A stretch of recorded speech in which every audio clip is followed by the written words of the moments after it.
Hello and welcome to the HIVE Thrive Hour number 49.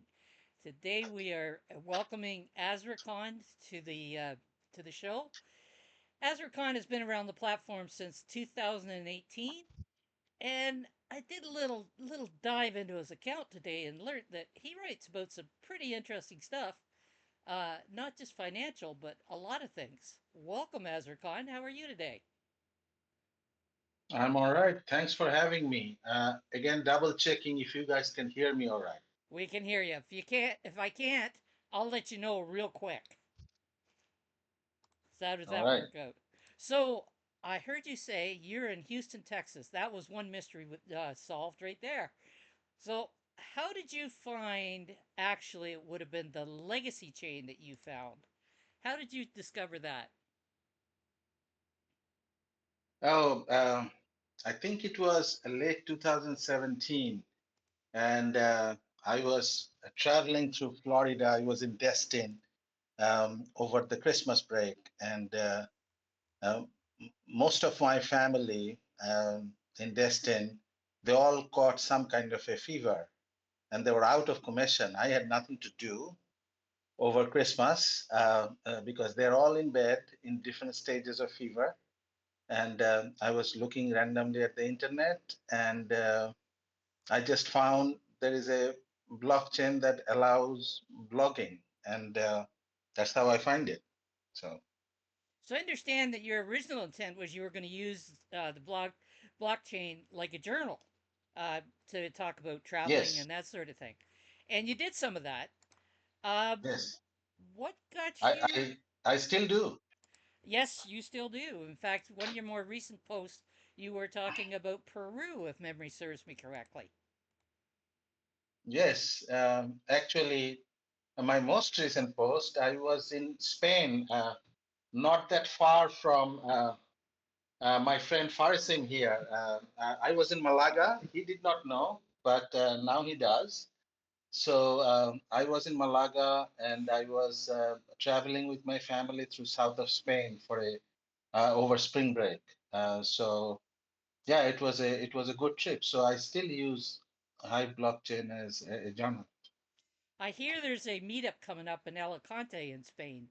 Are you planning on taking part in that?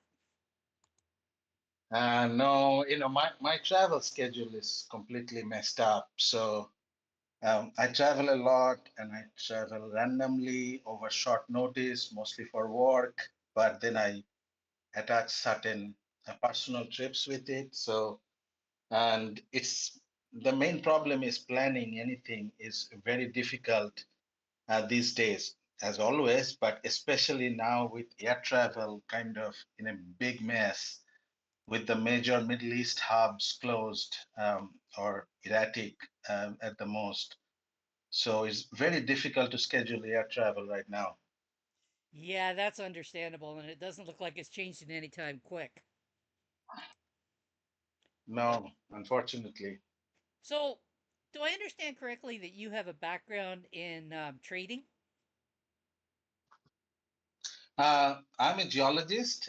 Yes, I have a background in trading, but by profession, I'm a geologist. This is not a secret. Everybody who knows me knows me. And if you actually go to my profile, I say that right under my footer. I'm a It geologist first, then a trader, and then a Pokemon lover. And that still remains true. so I'm kind of guessing that your interest in trading is what got you looking deeper into the blockchain. Actually, no, I was like I started trading when I was 16 years old. I'm 50 now, and so it's a long time ago. And I have traded everything under the sun that can be traded, but majority of my interest was in currency trading and Mm-hmm. currency and futures. So I was not really interested in crypto at all when I was gotten into the blockchain. So I was not interested in crypto. So no, that was not the reason I started into blockchain. So I started into blockchain because it was just a blogging platform for me. Ah, So, what sparked you to join the Legacy Chain as a blogging platform over something like, I don't know, Medium? Yeah, so I have Medium. Mm-hmm. But seems like uh, what I was looking for is a substitute for Facebook. And or at that time, for a little bit of time, there was a platform called Orkut that was very popular and then disappeared. Um, I I was kind of like when Facebook only allowed EDU accounts. I was in University of Oklahoma back in those days. So I had a account, but I think I closed it in 2007, 8 timeframe. I mean, just about the time it was commercially becoming very successful. So and never really enjoyed that interface much. And when I started on blockchain, I feel like I fit in, and I am still here. Well, you most certainly are, and you've done some fairly deep dives into the economics of the chain as well. So, where would you? Yeah. So I, Go ahead. yeah, go ahead. I was going to ask No, you, I mean, where do you see that your thinking has evolved since you came on for a blogging platform? so I have been in academia for a very long time. Uh, I almost never wanted to leave. So I have degrees in geology, economics, and statistics. Um, so I always enjoyed, you know, kind of trying to understand economics from a statistical point of view. Majority of my academic research has been on that subject, and I like to plot things. I like to plot data, and when you plot data, the data doesn't care whether it is chemistry, economics, stocks, or time series. It's just data. It just wants to plot in whichever way you want to plot it. So I have found peace with that. And that's kind of the background on a lot of the stuff that I have done over the years, not just in Hive, but elsewhere in my professional life as well. So, I mean, again, this is not a secret. Everybody who knows me knows this, that not only I'm a geologist, I find oil and gas. So that's what I do for a living. And I I have found oil and gas on every continent except Antarctica. So that's the reason for the travel, and that's what I do. So there you have it. So, are you planning to head to Antarctica, or are you just kind of going to avoid that one? Now, there is no oil and gas in Antarctica. That's probably a good thing. Yes, So, you were around when the hard fork took place, and we've just passed the anniversary yes. of it. So, did you have any thoughts around the hard fork and uh, you know how that developed and where it's gone from then? Uh, I am no expert on the subject. So yes, I was here, and I I was a vocal person when we started this chain, and I tried to um, rally the troops as much as I can with my limited ability. And uh, that was, I thought my main purpose is to essentially connect with the community, especially a lot of people here at has different levels of connection with the community. And I was fairly involved with the gaming side of it, especially Splinterland. And at that time, it was just starting also, and it continued, and it's remained one of the most successful game on this platform, and certainly generated the highest amount of transaction volume over time, and remains so. So yeah, so that was my involvement, and mm, we decided that we're going to do well on this chain. So, and that's what we did. So one of the things that I hope Menno will talk to you about is the SPS flywheel that you do some talking about and how that operates because apparently that's something that you like to talk about is how that works and we'll get Menno to dive into that with you. Um, Being an academic type, were you aware that the Harvard Business School has done a case study on the hard fork? Yes, I actually I read that. Yes. So, what were your thoughts about that? Also, and even I think after that or during that, Vitalik has a paper, um, sort of a fairly nice white paper, and about the sort of a governance on stake-based, stake-weighted blockchains. And Mm-hmm. he mentioned the hard fork, Hive hard fork, for an extended period of time as a case study. So I do not know if these two studies are related or one influenced by other, but both were very interesting, and they use this hard fork as a case study. I just learned about the hard fork this morning, and I actually was talking to Gemini, and Gemini mentioned that, oh, I'll send you a link to a video analyzing Hive and its price. And what I got sent was a link to a video about Hive Digital Technologies, which apparently is Hmm. the same company that threatened to sue us at the beginning of Hive, and they've renamed and rebranded. So that's how I found out about the study. So you've read that study. Hmm. Actually, there are series of studies on that topic. If you are interested, there are many people here who can point you to it. A lot of that is internal, but there are some external, very good external studies and papers written by it. Also, there is our documentary. I mean, I don't know, I haven't seen it, but many online, I think, have seen it. It was shown in the High Fest, I think, year Yeah, before the one last in year. yeah the one in Rosarito it was shown. I don't know whether this the most Yes. recent one it was or not. Ah, it was shown Yeah, no, at that's the Sen one. as well. Yeah. Yeah, I haven't seen I it either. I I haven't seen it, and I never actually attended any physical High Fest.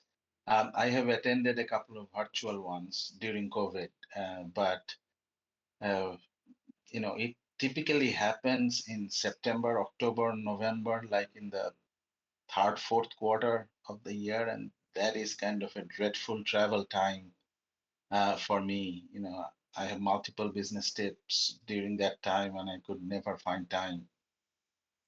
I rather enjoyed the virtual ones, but I'm not a traveler, so I wouldn't be going to the in person ones. So maybe they'll do another virtual one at some point. So this is Yeah. probably a good time to pull Menno in and see what questions are swirling about in his mind there. Go for it, Menno. Awesome. But don't worry, my questions are friendly, Azircon.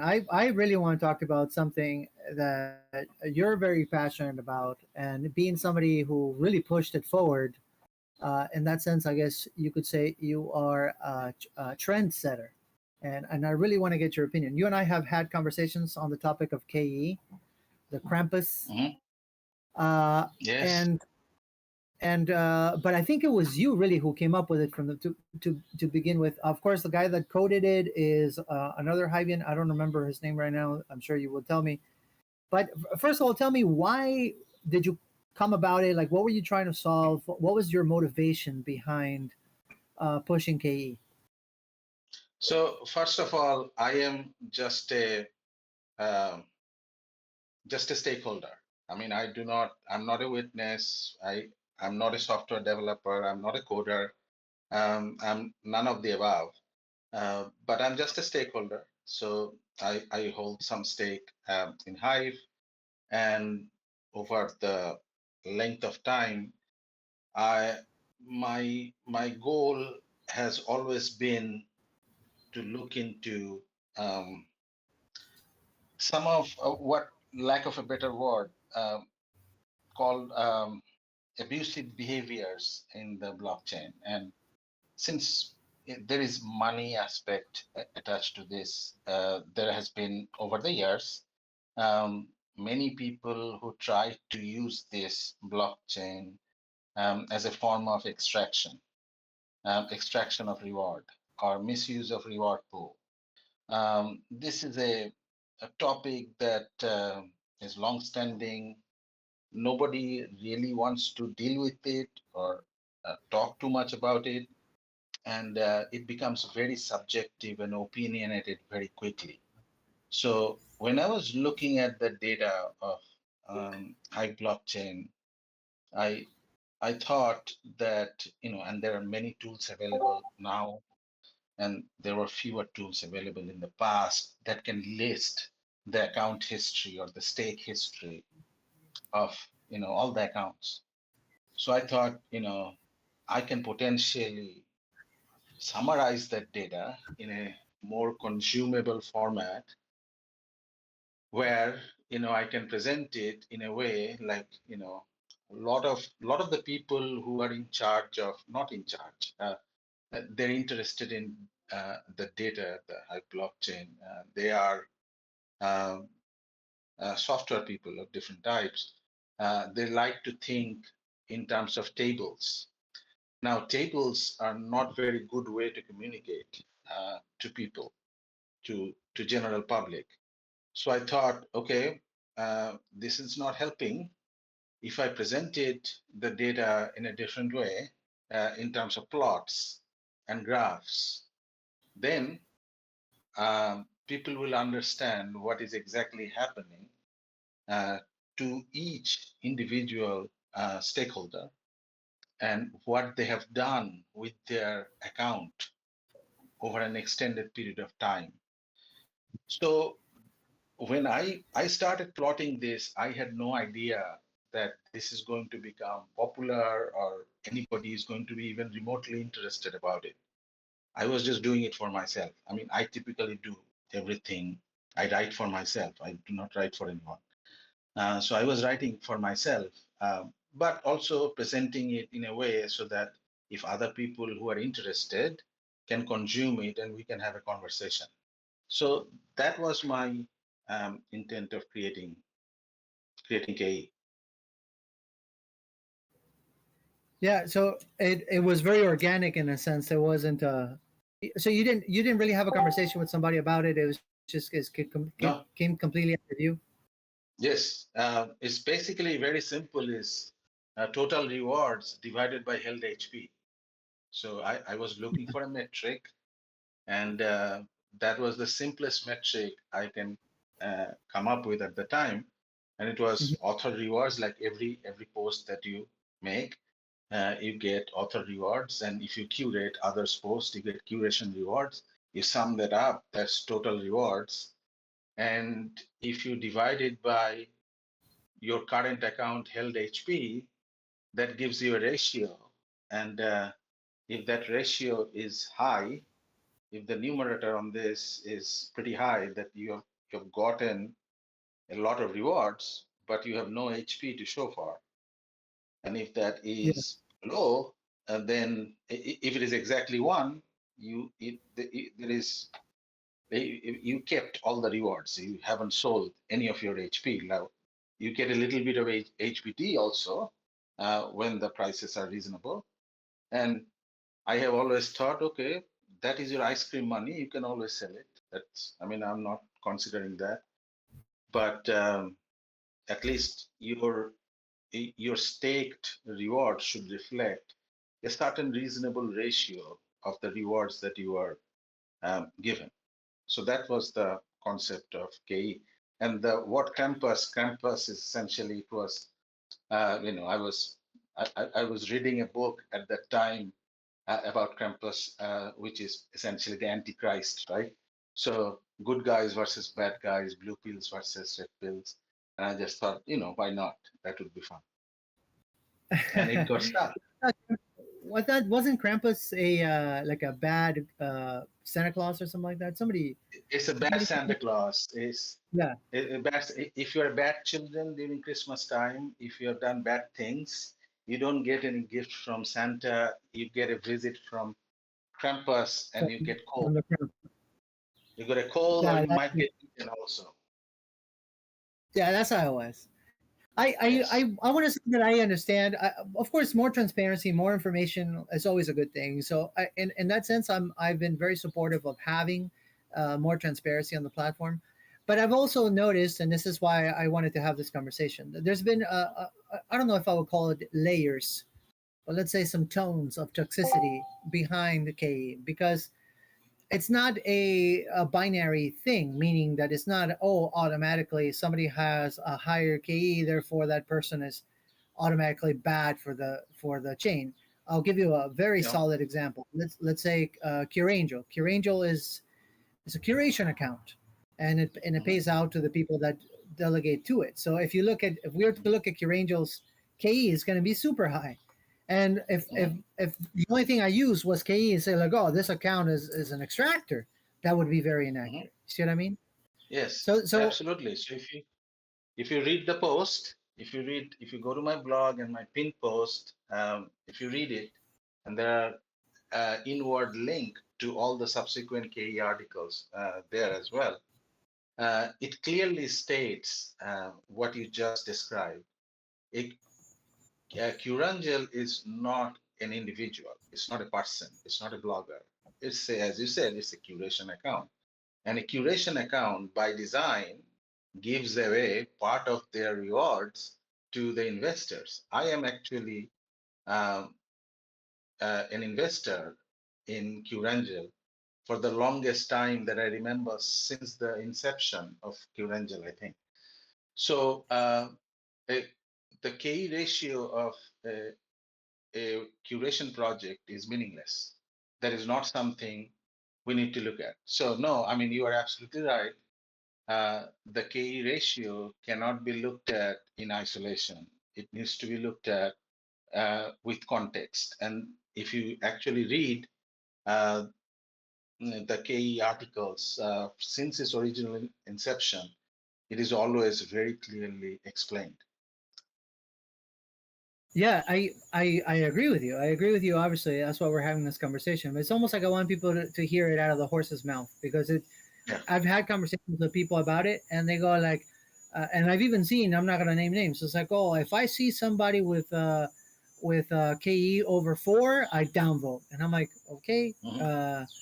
not very helpful. There's a lot more that you don't know. I can tell you specific examples too. Like there's some people that hide their hive power out of being safe. Maybe they live in a country like the one I live in, so you don't want to have Mhm. a big account because then you could get kidnapped. And I'm not even exaggerating. So Mhm. there's conditions and there's conditions, and so not taking those things into context is to say the least, it's not only lazy, but it's also extremely toxic. And then what are we doing? We're pushing people away, which is not really what we want to do. Yeah. Um, well, let me. I know that you've been mostly focused in your time here, or I guess a big chunk of your focus has been Splinterlands. But let me ask you this regarding the economics and Splinterlands, because I know that the channel was saying we're going to talk about the flywheel. I do have a graphic here that I think you shared a long time ago. It's a very interesting graphic. I'm going to put it in the chat uh, of the flywheel. But I I do want to talk about this, about your idea, how Splinterlands has built an economy on its own. But I want to challenge you as well, and ask you if you think there's a way that other apps that run on top of Hive can do something similar. Because the idea of a flywheel is for it to be a circular economy. Close the wheel, something that feeds itself and it keeps on growing and accelerates and whatnot. That's kind of how the word came to be. But aside from Splinterlands, and I say this lovingly, it's not that I have anything against other initiatives on Hive. I run one myself. Aside, most initiatives on Hive have not figured out any sort of flywheel, at least not that I've seen. So if you can Yeah. explain And this, And then the challenge is, can you see this happening in other places? So I'm going to be very blunt about it.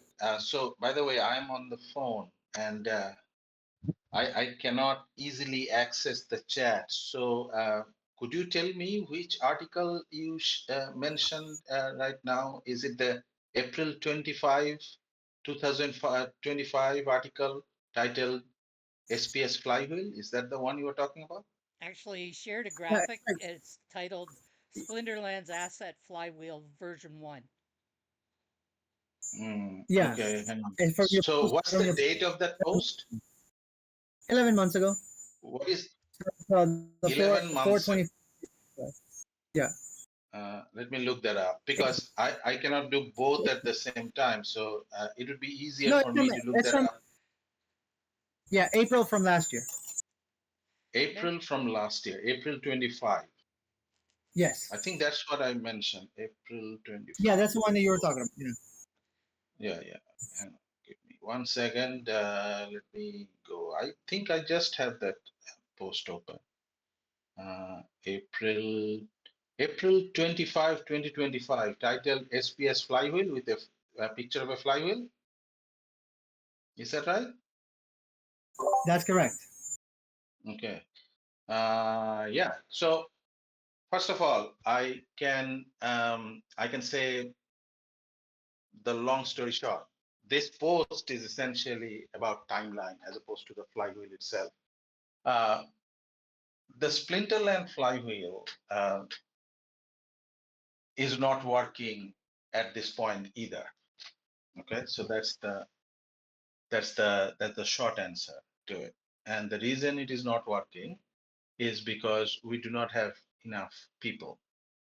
And without getting into the details of Splinterland, because this is a general audience, I think you mentioned the thing about Hive blockchain, other games in general.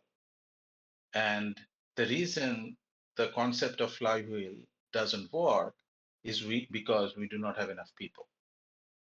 And that will continue to be a problem until we solve this. And I do not really see a simple way of solving this magically. Now, getting back to the concept of flywheel. Concept of flywheel is very simple. You put certain amount of energy into it, and you get certain amount of energy back, and there is some amount of energy lost in friction. That's really the concept of flywheel, right? So it is not magic. So in order for this to work in an economy, you need to have stakeholder who is going to hold your token, and there would be a group of stakeholder who's going to consume your token. But the economy only works positively if the outflow from the system is less than the inflow into the system.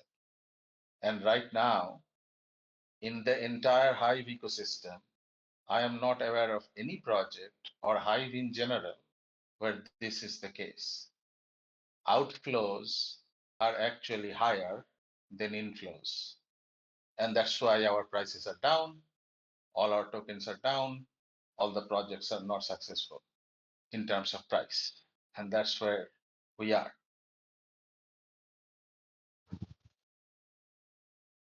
Fish is saying in the chat, and then of course he's kind of being facetious, but he also has a point. Isn't that doesn't that sound a little too much like a Ponzi scheme? What do you think about that? Uh, no, it is not because it sounds exactly like oil extraction. So there is a finite amount of oil in the ground, there's finite amount of hydrocarbon in the planet Earth, and we as a species are consuming it to provide our energy source. As we consume it, there is no way to replace it. So the only way it works if if we find some alternative source of energy that is renewable so that our time consuming the resource, which is finite, doesn't run out. So as slowly we are going to consume, as more the renewable resources we're going to use, the longer we can stay as a species. But, you know, in this planet, there has been many mass extinction. So eventually we'll all die. In long run, we're all dead. So that's what you can hear from a geoscientist. In long run, we're all dead. One of the things that I keep on hearing people discuss, and of course, so do I. I talk about it is having projects on Hive that are not dependent on the price of Hive. So obviously, for this, you require a system that can take users that don't necessarily have Hive accounts. Easier said than done, but it is a complete possibility. And some of the things that are being worked on, let's say with Magi, is kind of that. Another idea, that the one being pushed by they call me Dan and Stalkers, is also it's kind of that. And I'm interested to see if other projects can also begin thinking that way outside the box. How do you bring sounds stupid, but how do you bring more use cases to Hive without necessarily bringing more users? I don't know if that makes any Uh, sense. There's stuff no, like it that too. makes sense. It makes sense. It's very simple. Actually, we currently have people that are a large stakeholder in Hive, and they don't really are selling their stake. I am one, and there are other people who are holding their stakes. Solo is one, Parisim here is one. There are lots of people. Let's not get into the names, but they're not selling their stake. Why they're not selling the stake? Because we do not need this money. We have money, and we are not in Hive to earn a living. We are in Hive for a variety of different reasons, and everybody's reasons is different. But the point is, we are not selling our stake every day or every month to get some kind of a return. There are other people in this blockchain who are selling their income, rewards. There are projects, there are software developers in Hive who have DHF funding, and they do it as a living. So they are selling Hive, HBD, to earn their living. And that is all okay. That because that it should, because this is their job. They need to earn a living. The trouble is the selling part of this need to be less compared to the buying or holding part. And it is not. But if it is not, then the prices continue to going to go spiral down. We are pretty small community. Right now, if we get an investor who is going to buy 10 million Hive, now 10 million Hive is not a large number. Hive is what, 6 cents now? 10 million Hive is what, $6 million? So in real world, 6, 7, $10 million is not any significant amount of money. So, and I'm talking about one investor, right? If we can get 5 investors investing $2 million each, you'll see the token price will bump pretty easily. Why? Because we have more inflow than outflow. And that's how you actually sustain an ecosystem. You need to find a few people who are financially free but want to invest in this ecosystem for whatever reason. And each person's reason could be different. But if you find them, that's all you really need. And just 5 investors investing $2 million each, you are actually going to see a positive effect on the ecosystem. It's as simple as that. And $10 million in today's world, in real world, is nothing. That's the chump change in most lines. Yeah, one of the things that kind of blows my mind about Hive is that it really wouldn't take that much money to flip things around. Like you were saying 6 million, but it's really 10 million. Hive is 600K. So if somebody was to put 6 600K. million into 6 million into Hive right now, the Hive would probably go to 80 cents. I'm not Yes. even kidding. Well, And what? Yeah. right. And Now think about it. $10 million. Let's use a round number. Let's say $10 million. The $10 million and in IPOs, it's an individual, high net worth individual invest as an individual that much money in where I'm from. So, that's $10 million is no hedge fund. $10 million is an individual investment in most cases in real world. We are just poor. That's why we do not see uh, that kind of investment in our ecosystem. So that's the reality. And the reason we don't see a $10 million investment because a variety of different reasons, right? People want to invest $10 million. Why? They want to get some kind of a return, and if they want to get some kind of a return, the return is not guaranteed. There is still a question in the real world about crypto that is it a scam? Uh, there have been a lot of scams. So why would I want to invest $10 million in Hive? I would rather invest $10 million in Nvidia, and that would be a smarter investment. So there will be people lining up to invest $10 million in Nvidia or Microsoft. There are people lining up to do that. Um, they are lining up to invest $10 million in Anthropic, which is not a publicly traded company, but it has promise and it has promise of return. So people are investing not 10 million, hundreds of millions of dollars in Anthropic, uh, and which is, by the way, you use as Claude, right? And there is a DHF proposal that is out there that is allowing software developer to get Claude subscription for $100 a month or something like that. My numbers could be off, but correct me if I'm wrong. Yeah, no, I'm one of the people who are benefiting from that. I was paying for a smaller uh, Copilot package, and now I'm using Claude, and Claude is just it's blowing my mind. So like, yeah, I hear you.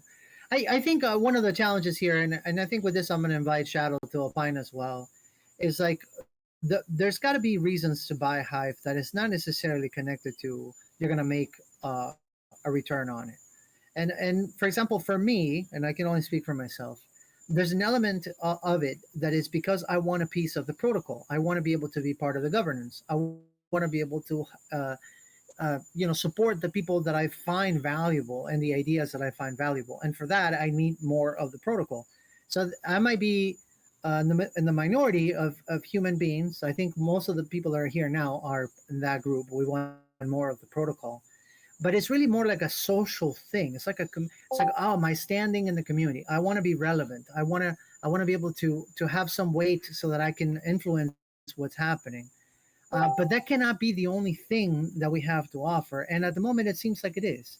What do you think, Shadow? Well, I'm listening to Azricon, and I'm hearing a person who obviously thinks in big numbers, has probably even operated in those big numbers, which begs the question: is there an investor case on the current Hive configuration? And if there isn't, what would make one? The problem with the car, and this is my opinion, okay? So this is just me speaking. Uh, the problem is you have to have a investing case, at least a semblance of an investing case, even if you don't really have an investing case. The what I mean by that is right now all I see as an investor is outflow, and I don't particularly have a good control over that outflow. Based on my stake, I can vote on the return proposal and I can stop that proposal that is giving away the cloth subscription. Nothing against that particular proposal. Okay, so I'm just using it as an example. In order to do that, I probably need, at this point, probably need, let me see, uh, uh, as I'm looking into the proposals, the return currently is at 51 million, and the Deathwings Hive Dev Fund proposal and the Archange HBD stabilizer. That's actually a good one. That is on the ecosystem proposal. The VSC proposal, the 53 million HP VSC proposal is 2 million HP above it. So, as an investor, if I do not want the VSC proposal to be funded, I need to buy 2 million Hive. I need to buy 2 million Hive so that, and provided no one else buys or votes similar amounts of Hive to stop that proposal. So the question is, why do I want to stop that proposal? I want to stop that proposal if I feel that proposal is not doing enough for the blockchain. So that's where the governance part comes in. So for an external person, this detail that I just mentioned, that would be just be noise. It would be just gibberish.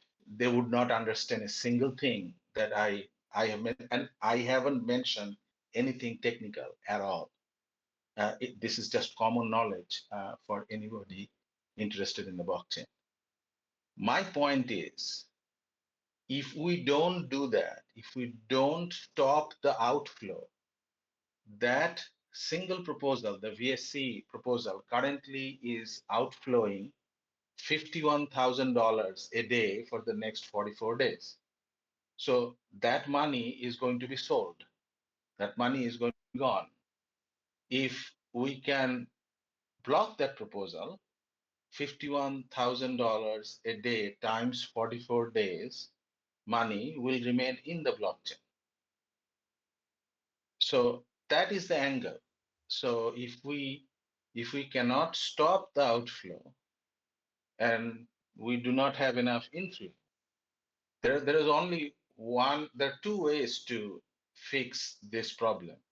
Either you get more inflow, which is what we're talking about, getting more investors. And why would they invest? The other angle is to stop the outflow. So the way to stop the outflow is to block certain proposal. But to block certain proposal, if me as an individual, I need to be passionate about it, number one, and I need to be able to invest 2 million Hive to do that. And that 2 million Hive, additional Hive that I would buy and invest, why would I do that? Just to block VSC Network's proposal? I mean, that doesn't make any sense to me. Why would I want to do that? So you see what I mean? I mean, there is not enough incentive to make an investment case for Hive. So, with or without stopping the outflow, which I definitely see your point on that, but if you, as somebody who's already invested in the chain, would not see the benefit in buying 2 million to stop some of the outflow, somebody from outside is not going to see it at all. As you said, that would be gibberish to them. So, Yes. what conditions would need to be on the chain other than the DHF that might spark somebody to actually make a substantial investment? Yeah, so that's where a lot of these different projects coming, right? The original thought is there is going to be games on these blockchains, and people are going to be playing these games on the second layer blockchain. There will be other kinds of tools. I don't know, borrowing tools. secondary markets, and people would be interested in investing in this on those projects, and those projects will give some kind of a return or some kind of an entertainment, which is also return on the investment. But we did that quite successfully for a little bit. We did it in 2020, 2021, and we have been fairly good during those times. But post 2021, as the COVID is coming towards an end, I think during the height of the COVID 2020, 2021, we did very well because people were stuck at home. They had time in their hand. A lot of their earning ability to doing conventional job has been jeopardized. So it is easy. That was the proliferation of Web3 gaming. That's the boom of Web3 gaming. So there is a massive population in Southeast Asia that were stuck at home with nothing to do, and we have we have an alternative. We have pay to earn games that people can play and earn a little bit of money. So everybody got into it, and that thing went through the roof, and we benefited from it. I personally benefited from it. But then, as it was over, as the COVID was over, and people started going back to work, they suddenly realized that no, I don't really need to do that. This game is not necessarily that much fun. I was just doing it because it was giving me a little bit of money, and if I can get a day job, I would rather do the day job because with day job it comes, certain things that are associated with it, and people started doing the day jobs.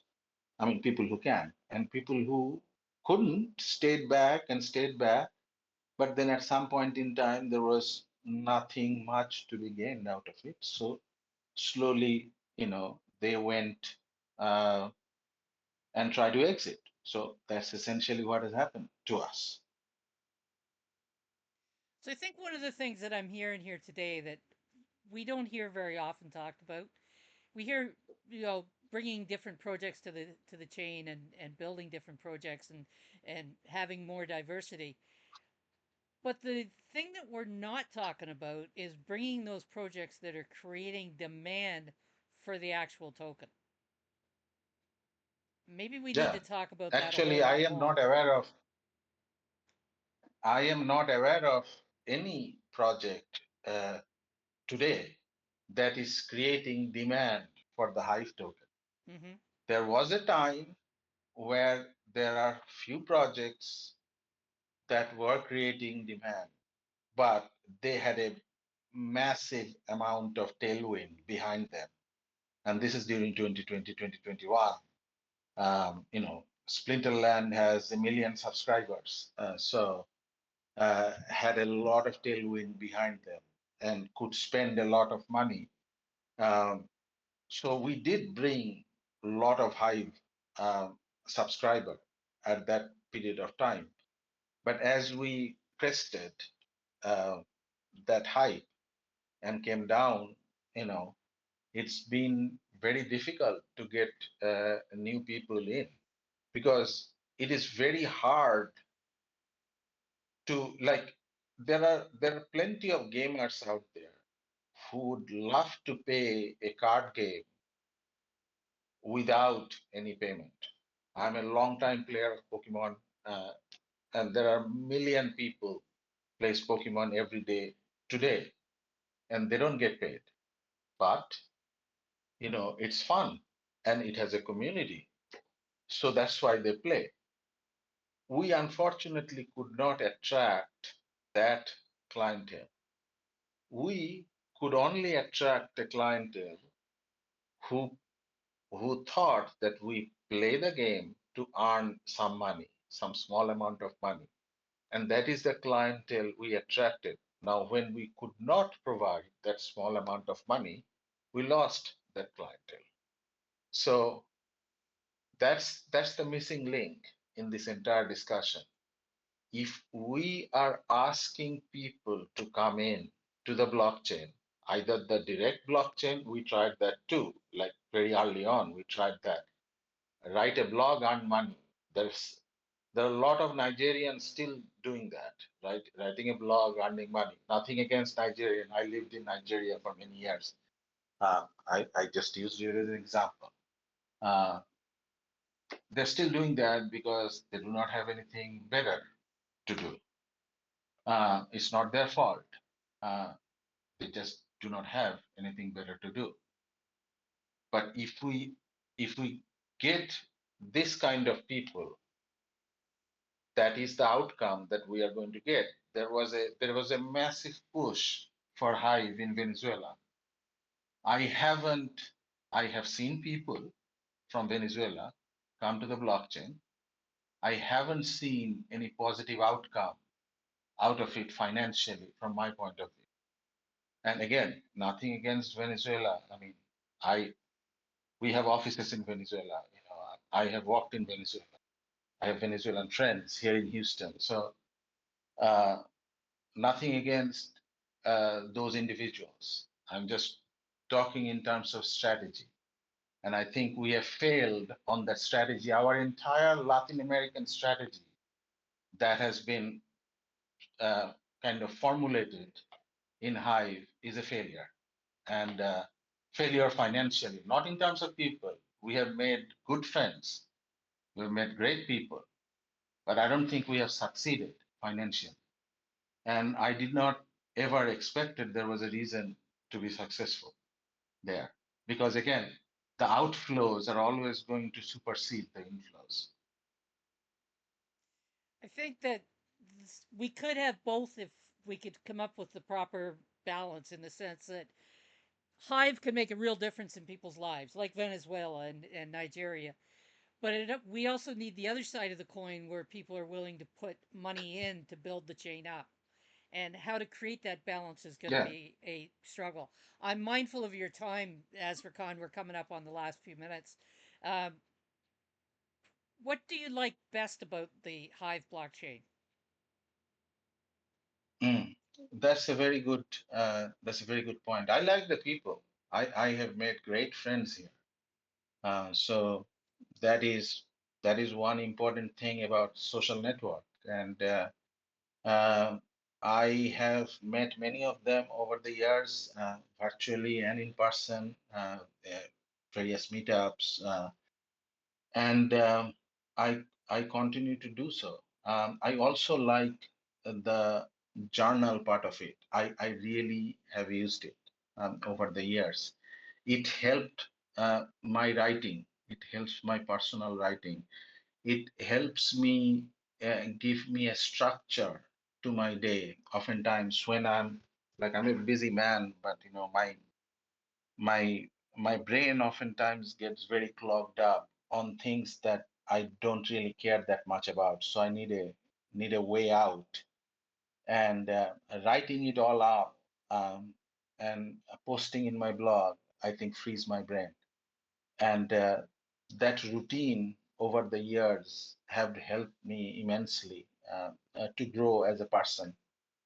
And yeah, and I enjoy playing the game. I mean, I played Splinterland for a long time. I don't play that much these days, but that is primarily because of my schedule.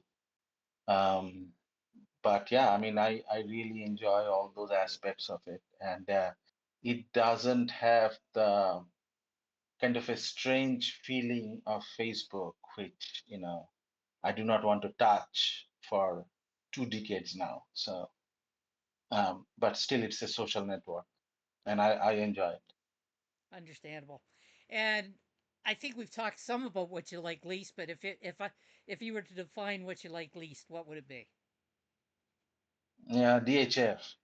Okay. DHF doesn't have any checks and balance. So with checks Uh, and I balances, it do would have not a want. purpose.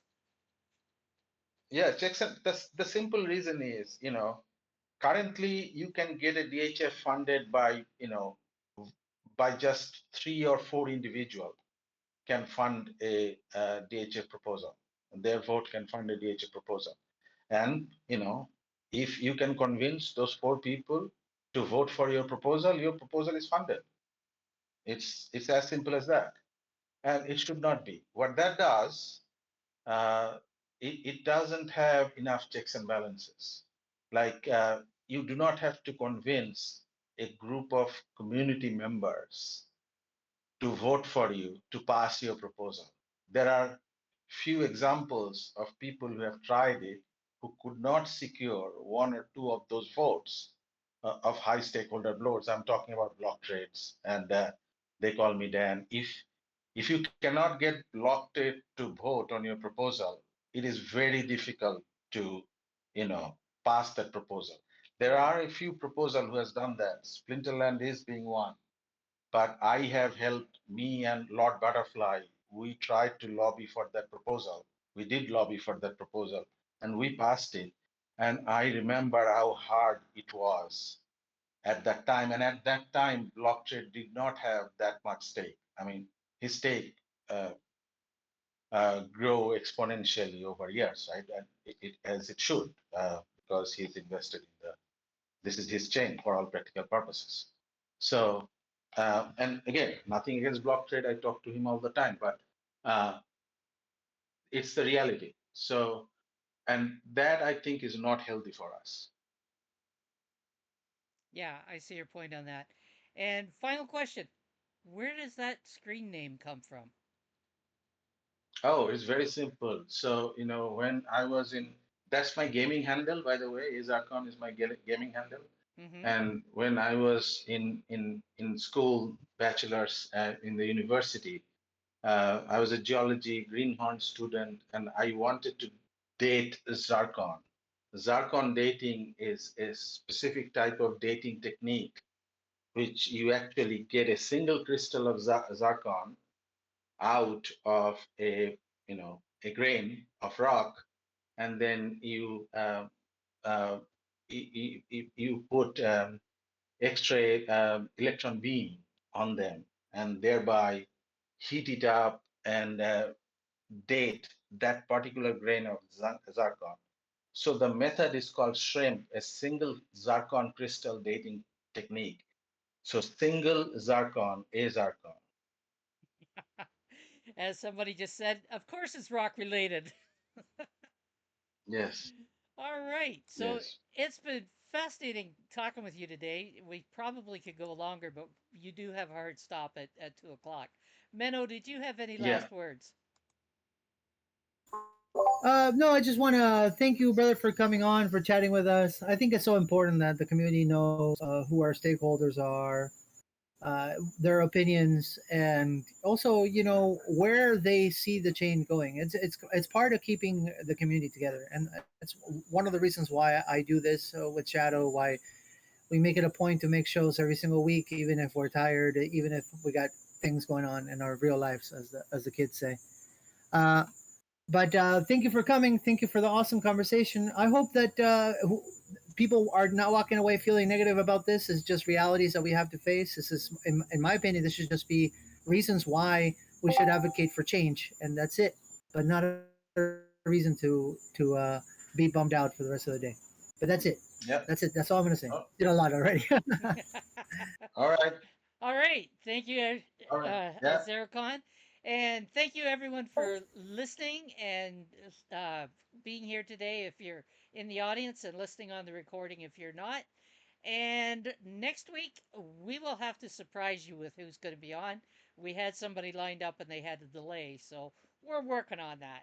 And until next week, bye for now.